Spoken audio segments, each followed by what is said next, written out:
Hello, it's Kelly from Hedgewitch Herbarium. I'm doing another reading for the number 2. So that's 2 personality, 2 destiny, or if you're in a 2 personal year for 2026, just check the description so you can see the calculations to make sure that's you.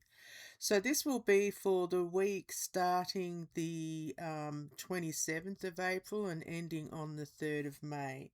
And I'm going to start with the Rider-Waite deck. We're going to do, like we did last time, a 3-card reading. So let's see what's in store for the next week for the 2s.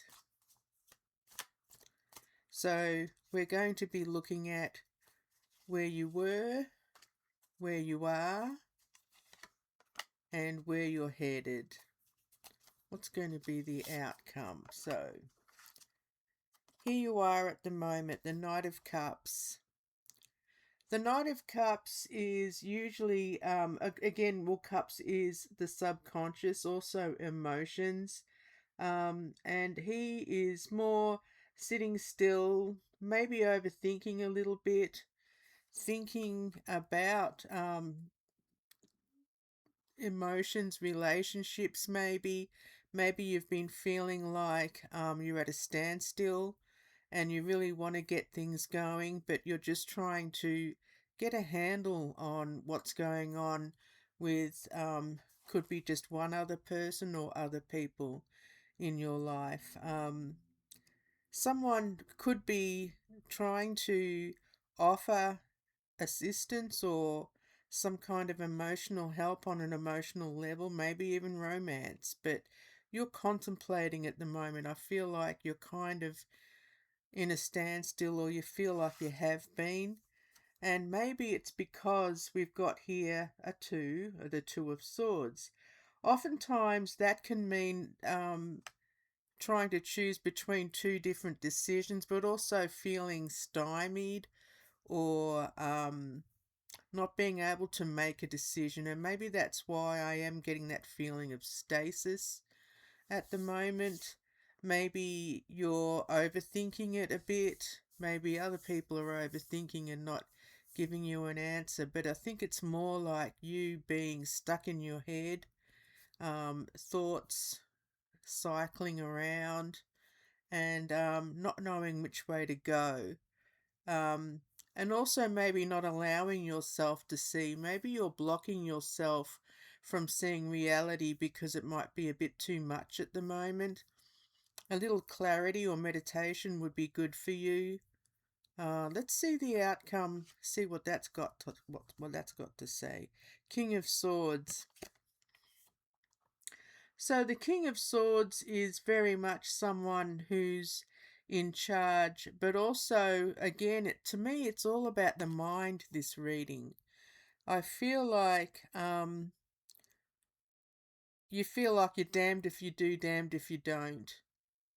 And the decisions that you have to make, it's like whatever happens, it's going to lead to somewhere you don't want to be. But again, I'm getting this idea that you're creating your own sort of like mind warp, or there's a lot of thought overthinking going on, and maybe what you think is going to happen isn't really going to be how it is, but that could be based on past trauma. That's the sense I'm getting. I'm going to pull a card from the Between Worlds deck, which is a really lovely deck to do with archetypes. Let's ask some clarification on this, because I am getting this strong sense that, like I said, you're spinning your wheels and going nowhere, trying to make a decision, but almost not wanting to make a decision because whatever you do, you think it's going to be the same difference. You know what I mean? I'm finding it difficult to say, and it's like I am being caught up. Like in the King of Swords, there's clouds in the background. Like I am getting the sense that even though you might be in charge, and maybe that's the thing, you're blocked from the knowledge or the idea, or you won't accept that you're in charge, even like you might be thinking, no, I'm not in charge. Whatever happens, something's going. But you're the one who's going to make the decision to make it work. I feel like you've got what it takes, and maybe it is the emotions. I'm getting this. I keep getting this sense of trauma clouding your vision, past trauma, maybe even childhood trauma, and you feel like I said, whatever decision you make, it won't be the right decision, but I think you already know it's going to work out. Maybe you're afraid of something working out. I don't know. Let's see what the clarification, what the message from Spirit is. And the card we got is healing. Oh, I just felt like something's in my eye. Could that be a sign? So, healing.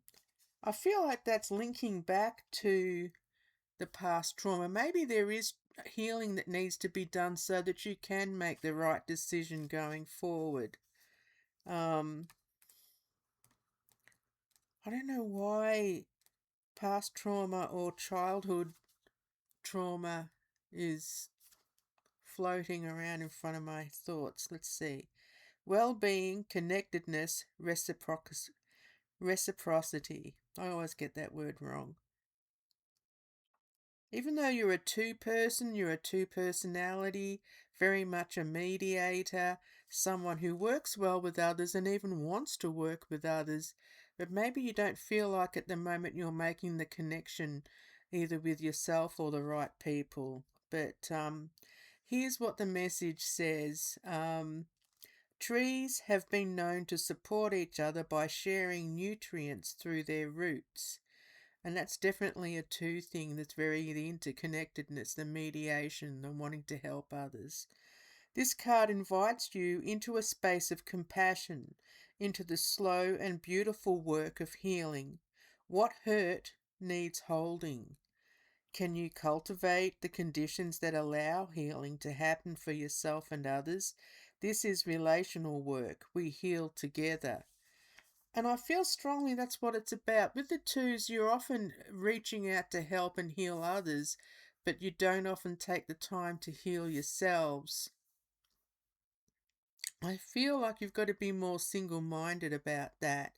Take time for self-care, because in that space, you'll probably see the clear path out and not feel so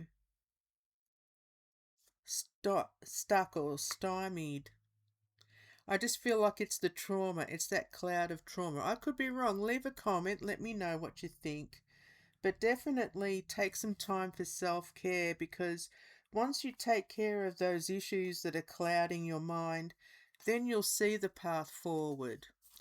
But again, leave a comment. Let me know what you think. Like and subscribe and all that good stuff. And if all goes well, we'll do another reading next week. So, blessed be.